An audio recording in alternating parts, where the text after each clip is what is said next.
نحمده ونصلي على رسوله الكريم أما بعد فأعوذ بالله من الشيطان الرجيم بسم الله الرحمن الرحيم رب اشرح لي صدري ويسر لي أمري واحلل عقدة من لساني يفقهوا قولي۔ اللہ تعالیٰ کا لاکھ لاکھ شکر ہے کہ ایک بار پھر رمضان المبارک اپنی رحمتوں اور برکتوں کے ساتھ ہم پر سایہ فگن ہے۔ رمضان المبارک اللہ تعالیٰ کی خاص نعمتوں میں سے ایک نعمت ہے۔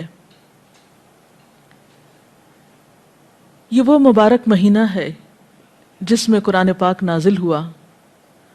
تو آئیے دیکھتے ہیں کہ اس مہینے سے ہم کس کس طریقے پر فائدہ اٹھا سکتے ہیں، خصوصی طور پر ہمیں کون سے کام ایسے کرنے چاہیے کہ جس سے ہم اس مہینے سے صحیح طور پر فائدہ اٹھا سکیں۔ اگر دیکھا جائے تو ہمارا دین دو بڑے کاموں کا مجموعہ ہے۔ ایک طرف ہمیں اپنے رب کے حقوق ادا کرنا ہے جس نے ہمیں پیدا کیا، جس نے ہمیں زندگی جیسی نعمت دی اور بے شمار دیگر نعمتیں عطا کی، ہم اس کے احسان مند ہوں، اس کے حقوق ادا کریں۔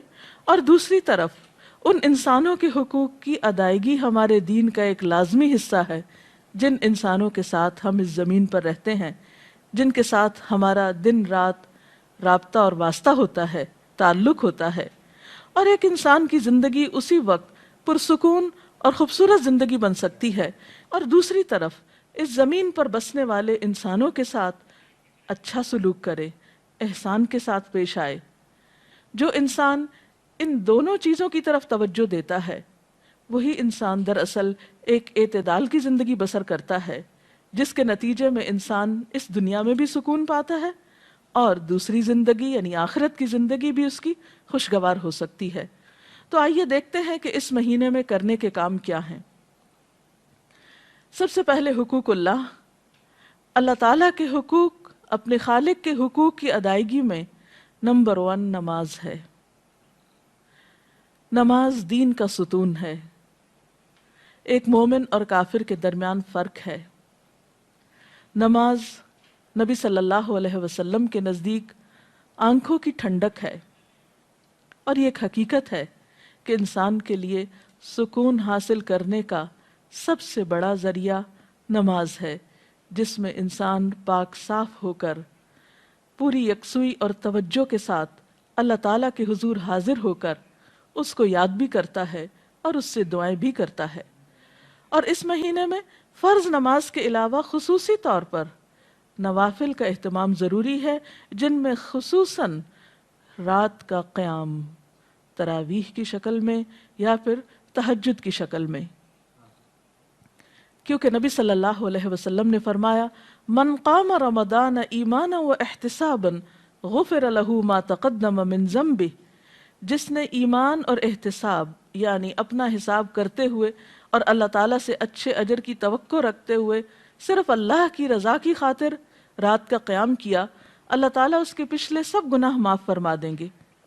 تو اس لیے دن کو روزہ اور رات کو تراویح کی نماز، نفل نماز، اس کا خاص اہتمام کرنا بے حد ضروری ہے۔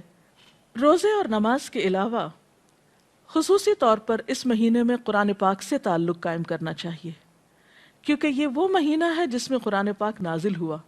شہر رمضان الذی انزل فیہ القرآن، رمضان وہ مہینہ ہے جس میں قرآن پاک اتارا گیا ہے، لہٰذا قرآن پاک سے مختلف طریقے پر آپ تعلق قائم کر سکتے ہیں، مثلاً تلاوت کے ذریعے، رات کو تراویح میں سن کر، یعنی آپ ایسی جگہ پر تراویح پڑھیں جہاں کوئی اچھا قاری خوبصورت انداز میں قرات کرتا ہو، یعنی خود تلاوت کے علاوہ قرآن کا سننا بھی ایک عبادت ہے، اور خصوصاً نماز کے اندر اس کا پڑھنا اور سننا عام قرات سے زیادہ اجر و ثواب کا باعث ہے، کیونکہ قیامت کے دن قرآن پاک انسان کے حق میں سفارش کرے گا اور کہے گا کہ یا اللہ اس نے مجھے قیام کی حالت میں پڑھا۔ پھر اسی طرح قرآن پاک چونکہ ہدایت کی کتاب ہے، اس لیے تلاوت اجر کی خاطر اور ثواب کی خاطر کرنے کے علاوہ، برکت کی خاطر کرنے کے علاوہ اس کا سمجھنا بہت ضروری ہے۔ اللہ سبحانہ وتعالیٰ فرماتے ہیں کتاب انزلناہ مبارک لیدبروا آیاتہ، یہ ایک کتاب ہے جسے ہم نے اتارا ہے تاکہ لوگ اس کی آیات میں غور و فکر کریں، وَلِيَتَذَكَّرَ أُولُو الْأَلْبَابِ، اور تاکہ عقل مند لوگ اس سے سبق حاصل کریں، نصیحت پکڑیں۔ ذَلِكَ الْكِتَابُ لَا رَيْبَ فِيهِ هُدًى لِّلْمُتَّقِينَ، یہ کتاب جس میں کوئی شک نہیں، متقی لوگوں کی ہدایت کے لیے آئی ہے، یہ ایک گائیڈ بک ہے۔ لہٰذا اس مہینے میں ہمیں قرآن پاک کو سمجھ کر پڑھنے کی بھی کوشش کرنی چاہیے، کیونکہ عبادت کا مہینہ ہے اور علم کا سیکھنا سکھانا بہترین عبادت ہے، کیونکہ ایک عالم کو عابد پر فضیلت حاصل ہے۔ تو روزے کی حالت میں جہاں آپ عبادات کی طرف توجہ دیتے ہیں، وہاں افضل ترین عبادت قرآن کے سیکھنے اور سکھانے کی طرف بھی توجہ کیجیے۔ نبی صلی اللہ علیہ وسلم نے فرمایا خیرکم من تعلم القرآن وعلمہ، تم میں بہترین ہیں وہ لوگ جو قرآن سیکھیں اور سکھائیں۔ لہٰذا جو لوگ قرآن جانتے ہیں، یعنی اس کا ترجمہ جانتے ہیں، اس کا مفہوم جانتے ہیں، وہ ایسی مجلسیں قائم کریں کہ جس میں دوسرے لوگوں تک قرآن کا پیغام پہنچا سکیں۔ اور اسی طرح جو لوگ نہیں جانتے وہ خاص طور پر ایسے علماء اور ایسے لوگوں کے حلقوں میں حاضر ہوں اور وہاں قرآن سیکھیں تاکہ ان کی زندگی میں بھی قرآن کی خیر و برکت نظر آئے، کیونکہ اللہ تعالیٰ اس کتاب کے ذریعے کچھ قوموں کو بلندی عطا کرتے ہیں اور کچھ قوموں کو ذلیل و رسوا کر دیتے ہیں۔ تو قرآن جیسی نعمت کے ہوتے ہوئے اگر کوئی شخص اس رحمت اور برکت سے فائدہ نہیں اٹھاتا تو وہ خود اپنا نقصان کرتا ہے۔ اور رمضان المبارک قرآن کی طرف رجوع کرنے کے لیے ایک بہترین مہینہ ہے۔ قرآن پاک کے ساتھ تعلق کے علاوہ خصوصی طور پر دعاؤں کا اہتمام کرنا چاہیے۔ روزے کی حالت میں دعا قبول ہوتی ہے، سحری کے وقت دعا قبول ہوتی ہے، افطار کے وقت دعا قبول ہوتی ہے۔ ایک حدیث کا مفہوم کچھ اس طرح ہے کہ افطار کے وقت کی دعا رد نہیں کی جاتی، اس لیے خصوصی طور پر گھروں میں خواتین اپنے بچوں کو، اہل خانہ سب کو افطار سے پہلے دعا کی طرف متوجہ کریں تاکہ ان برکت کے لمحات سے فائدہ اٹھایا جائے۔ اسی طرح قرآن پاک کی تلاوت کے بعد دعا قبول ہوتی ہے، جو عام دنوں کے مقابلے میں رمضان میں زیادہ کی جاتی ہے۔ پھر اسی طرح نمازوں کے بعد، نوافل کے بعد، یعنی بہت سارے مواقع آپ کو رمضان میں ایسے ملیں گے جو دعا کی قبولیت کے ہوں گے۔ ان مواقع سے فائدہ اٹھائیے اور خوب خوب دعائیں کیجیے، اور اس میں اپنے لیے، اپنے اہل خانہ کے لیے، اپنے اہل وطن کے لیے، ملت اسلامیہ کے لیے اور دنیا بھر کے انسانوں کے لیے خوب خوب دعائیں کیجیے، کیونکہ جب انسان دوسروں کے لیے دعا کرتا ہے تو اللہ تعالیٰ اس شخص کے لیے فرشتہ مقرر کر دیتے ہیں جو آمین کہتا ہے اور ساتھ اس شخص کے لیے دعا کرتا ہے جو کسی دوسرے کے لیے دعا میں مشغول ہوتا ہے۔ اور ویسے بھی کسی کے لیے غائبانہ طور پر دعا کرنا جو ہے وہ بھی ایک قبولیت کا باعث بنتا ہے۔ اسی طرح پھر نماز، تلاوت، دعا، ان چیزوں کے علاوہ صدقہ خیرات کی طرف خاص طور پر توجہ دینے کی ضرورت ہے، اور خصوصاً اگر رمضان کے مہینے میں زکوٰۃ ادا کی جائے جو صاحب نصاب لوگ ہیں تو وہ عام مہینوں کے مقابلے میں اس مہینے میں ادائیگی کی وجہ سے زیادہ اجر و ثواب پا سکتے ہیں۔ اور یاد رکھیے کہ زکوٰۃ اسلام کے فرائض میں سے ایک اہم فریضہ ہے۔ حضرت ابوبکر صدیق رضی اللہ تعالیٰ عنہ نے ان لوگوں کے خلاف اعلان جنگ کیا جو کلمہ پڑھتے تھے لیکن انہوں نے زکوٰۃ دینے سے انکار کیا تھا۔ قرآن پاک میں 82 مقامات پر نماز کے ساتھ زکوٰۃ کا ذکر بھی آیا ہے۔ یہ ایک اہم فریضہ ہے، اور یہ حقیقت ہے کہ اگر مالدار لوگ اپنے مال میں سے صحیح طور پر زکوٰۃ نکالیں تو اس ملک میں کوئی غریب نظر نہ آئے۔ یہ دوسروں کا حق ہے جو اللہ نے مالدار لوگوں کے مال کے اندر رکھ دیا ہے۔ اب ان کی آزمائش ہے کہ وہ اس حق کو حقداروں کی طرف لوٹاتے ہیں یا نہیں۔ بہرحال ان لوگوں کے لیے قرآن پاک میں سخت وعید بھی سنائی گئی کہ جو سونا چاندی جمع کرتے ہیں اور اسے اللہ کی راہ میں خرچ نہیں کرتے۔ لہٰذا اس مہینے میں اللہ تعالیٰ سے پچھلے گناہوں کی توبہ استغفار کرتے ہوئے خصوصیت کے ساتھ اپنے فرائض کی ادائیگی کی طرف توجہ دینا ضروری ہے۔ اور اسی طرح اگر حیثیت ہو، توفیق ہو تو رمضان میں اگر عمرہ کیا جائے تو وہ بھی ایک بہترین نیکی ہے۔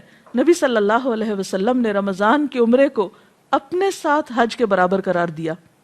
یعنی جیسے کوئی شخص نبی صلی اللہ علیہ وسلم کی ہمراہی میں حج ادا کر رہا ہو، یعنی اتنا اجر و ثواب کا کام بتایا. پھر اسی طرح آخری عشرے کو خصوصی طور پر عبادت میں گزاریے. نبی اکرم صلی اللہ علیہ وسلم رمضان میں جہاں عبادت کرتے، یعنی پہلے 2 عشروں میں، وہاں خاص طور پر آخری عشرے میں خوب عبادت کرتے، خود بھی جاگتے، اپنے اہل خانہ کو بھی جگاتے، کیونکہ اس آخری عشرے کی راتوں میں سے ایک رات میں لیلۃ القدر ہوتی. اور جیسا کہ قرآن پاک میں آتا ہے وَمَا أَدْرَاكَ مَا لَيْلَةُ الْقَدْرِ لَيْلَةُ الْقَدْرِ خَيْرٌ مِّنْ أَلْفِ شَهْرٍ. تم کیا جانو کہ یہ لیلۃ القدر کیا ہے؟ یہ 1000 راتوں سے بہتر ہے. لہٰذا اس رات کی خاص طور پر تلاش کرنی چاہیے، اس کا اہتمام کرنا چاہیے. اس رات میں جو بھی شخص اللہ سے ثواب کی امید رکھتے ہوئے قیام کرے گا، اللہ تعالیٰ اس کے پچھلے سارے گناہ معاف فرما دیں گے. اور اگر توفیق ہو تو آخری عشرے میں نبی صلی اللہ علیہ وسلم کی سنت پر عمل کرتے ہوئے اعتکاف کا اہتمام بھی کرنا چاہیے. اللہ تعالیٰ سے دعا ہے کہ وہ ہمیں بہترین نیکیوں کی توفیق دے اور اس رمضان کو ہماری بخشش کا ذریعہ بنا دے اور ہمیں پچھلے گناہوں کے کفارے کی توفیق عطا کر دے. وآخر دعوانا ان الحمد للہ رب العالمین. اگر آپ میں سے کوئی آج کی اس ٹاک کے بارے میں، گفتگو کے بارے میں کوئی سوال کرنا چاہے تو یو آر ویلکم. جی آپ سوال کریں. ڈاکٹر صاحبہ، جیسا کہ ابھی آپ نے فرمایا کہ ہمارے دین میں 2 بنیادی چیزیں جو بہت اہم ہیں، وہ ان میں سے ایک حقوق اللہ اور دوسرا حقوق العباد. ان دونوں میں توازن کس طرح رکھا جا سکتا ہے؟ کیونکہ عام طور پہ دیکھا یہ گیا ہے کہ انسان ایک طرف ہو کے رہ جاتا ہے. اس کی طرف آپ کچھ وضاحت کریں گے؟ حقوق اللہ اور حقوق العباد میں توازن قائم کرنا بے حد ضروری ہے، کیونکہ اگر کوئی شخص اللہ تعالیٰ کے حقوق کو ضائع کرتا ہے، یعنی نماز روزے سے غفلت برتتا ہے اور صرف انسانوں کی خدمت کرتا ہے، تو یہ بھی کافی نہیں. کیونکہ جس کے ہم پر احسانات ہیں ہم نے اسی کا احسان نہیں مانا، تو دوسرے انسانوں پر احسان کرنا پھر کافی نہیں. اور کچھ لوگ ایسا ہیں کہ جو حقوق اللہ کی ادائیگی تو کرتے ہیں لیکن حقوق العباد سے غفلت اختیار کرتے ہیں. تو ان دونوں میں توازن کے لیے ٹائم مینجمنٹ کی بہت ضرورت ہے. اللہ تعالیٰ نے ہمارے اوپر بہت احسان فرمایا کہ ہماری عبادات کے اوقات مقرر کر دیے. مثلا نمازوں کے اوقات مقرر ہیں، روزے کے لیے ایک مہینہ مقرر ہے، حج کا وقت مقرر ہے. تو ہم دیکھتے ہیں کہ اللہ تعالیٰ نے اپنے حقوق تو بہت کم ہم پہ رکھے. دن میں 5 اوقات میں نماز جو پڑھنا ہوتی ہے وہ ان کے اوقات اس مناسب طریقے سے رکھے گئے ہیں کہ ہمارے لیے کچھ بھی بوجھ نہیں ہے. دن کا ایک بڑا حصہ صبح کا وقت کام کے لیے رکھا گیا، شام میں نمازوں کے اوقات قریب قریب ہیں لیکن اس میں بھی ادائیگی کچھ مشکل نہیں. حقیقت یہ ہے کہ نماز انسان کو ایک اسٹرینتھ دیتی ہے، قوت دیتی ہے اور اس کو مزید تیار کرتی ہے کہ وہ حقوق العباد کو اچھی طرح ادا کر سکے اور صرف اللہ کی رضا کے لیے ادا کرے. اور حقوق اللہ کی ادائیگی کے بعد انسان اپنے ذہن میں حقوق العباد کی فہرست رکھے، اس میں ان تمام افراد کی طرف توجہ رکھے جو اس کے دائرہ کار میں آتے ہیں اور ان کے لیے بھی اوقات مقرر کرے. نبی صلی اللہ علیہ وسلم کی ایک اور حدیث سے ہمیں پتہ چلتا ہے کہ آپ صلی اللہ علیہ وسلم نے ہمیں اس بات کی تعلیم دی ہے کہ ہر انسان کے پاس کچھ گھڑیاں ایسی ہوں جن میں وہ اپنے رب سے بات کرے، کچھ گھڑیاں ایسی ہوں جن میں وہ انسانوں کے حقوق ادا کرے، کچھ گھڑیاں ایسی ہوں کہ جس میں وہ سیکھنے سکھانے کا کام کرے. تو بہرحال ہمیں ان دونوں طرف ایکولی توجہ دینا ہوگی اور ان کے اوقات کی پابندی کرنا ہوگی. ہر شخص اپنی سہولت کے مطابق ایک ٹائم ٹیبل بنا سکتا ہے. ڈاکٹر صاحب، روزے کے 2 چیزیں بہت اہم ہیں، سحری کھانا اور افطار کرنا. ہم یہ دیکھتے ہیں کہ عموماً ہمارا ٹرینڈ جو ہے افطار کی طرف زیادہ جاتا ہے، اس کے اہتمام میں. کچھ سحری کی فضیلت کے بارے میں آپ ہمیں بتائیں گے؟ جی، یہ آپ نے درست فرمایا کہ عموماً ہمارے ہاں افطار کا تو بہت اہتمام کیا جاتا ہے لیکن سحری کی طرف زیادہ توجہ نہیں دی جاتی. آپ نے فرمایا سحری کیا کرو کیونکہ سحری کرنا بابرکت ہے، سحور میں برکت ہے. اور پھر ویسے بھی دیکھیے کہ سحری کے وقت دعائیں قبول ہوتی ہیں. اہل ایمان کی خصوصی صفت بتائی گئی، وَبِالْأَسْحَارِ هُمْ يَسْتَغْفِرُونَ. اس وقت انسان اگر سحری کی تیاری کے لیے اٹھتا ہے اور ساتھ ساتھ ذکر کرتا ہے مثلاً آپ کھانا لگا رہے ہیں، آپ برتن اٹھا رہے ہیں، آپ تیاری کر رہے ہیں کسی بھی طرح، ساتھ ساتھ اللہ تعالیٰ کا ذکر بھی کر سکتے ہیں اور خصوصاً استغفار کر سکتے ہیں، تو وہ موقع اور وقت جو ہے وہ بہت بابرکت ہوتا ہے. اور سحری کے ساتھ جو روزہ رکھا جاتا ہے وہ کہیں زیادہ بہتر ہے بنسبت اس روزے کے جو بغیر سحری کے رکھا جائے. میرا سوال زکوٰۃ کے بارے میں تھا کہ رمضان میں زکوٰۃ جو ہم نکالتے ہیں اس کو رمضان کے مہینے میں حساب کر کے پورے سال میں رفتہ رفتہ اسپینڈ کر سکتے ہیں یا رمضان کے مہینے میں ہی پورا نکال دینی چاہیے؟ بنیادی طور پر تو آپ زکوٰۃ اس وقت نکالیں گے جب آپ کا سال پورا ہو جائے گا، یعنی ہجری کیلنڈر کے مطابق. مثلاً اگر آپ نے محرم میں کچھ سونا خریدا جو کہ نصاب کی حد کو پہنچتا تھا، تو اس صورت میں آپ کی زکوٰۃ اگلے سال محرم کی اس تاریخ کو ڈیو ہو جائے گی، یعنی آپ کو ادا کرنا ہوگی. اب ضروری نہیں کہ آپ رمضان تک 8-9 مہینے انتظار کریں اور زکوٰۃ روک کے بیٹھے رہیں اور پھر آپ رمضان میں بھی پوری نہیں ادا کریں اور پھر سال بھر تھوڑی تھوڑی ادا کریں، تو یہ درست نہیں ہوگی، یہ بات درست نہ ہوگی.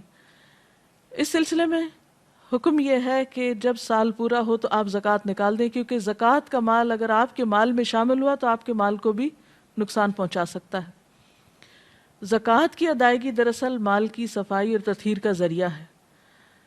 اس کے لیے آپ ان ایڈوانس، یعنی مثلاً آپ کی اگر زکوٰۃ محرم میں ڈیو ہے اور آپ اگلے محرم تک سال میں پہلے ہی تھوڑی تھوڑی ادا کرتے رہیں، تو وہ زیادہ بہتر ہے بنسبت اس کے کہ آپ سال بھر گزر جائے اور لوگوں کا پیسہ آپ کے مال میں باقی رہے اور آپ رمضان کا انتظار کرتے رہیں، تو صورت میں یہ درست نہ ہوگا. ہاں یہ ہے کہ آپ رمضان میں ان ایڈوانس زکوٰۃ دے دیں اور محرم میں جب آپ کی ڈیو ہو تو اس وقت تک آپ اپنے فریضے سے فارغ ہو چکے ہوں، تو ایسا کیا جا سکتا ہے. اس کے ساتھ ہی ہمارے آج کے پروگرام کا وقت ختم ہوتا ہے. انشاءاللہ اگلے پروگرام کے ساتھ حاضر ہوں گے. وآخر دعوانا ان الحمد للہ رب العالمین. اللہ اکبر اللہ اکبر لا الہ الا اللہ واللہ اکبر اللہ اکبر وللہ الحمد.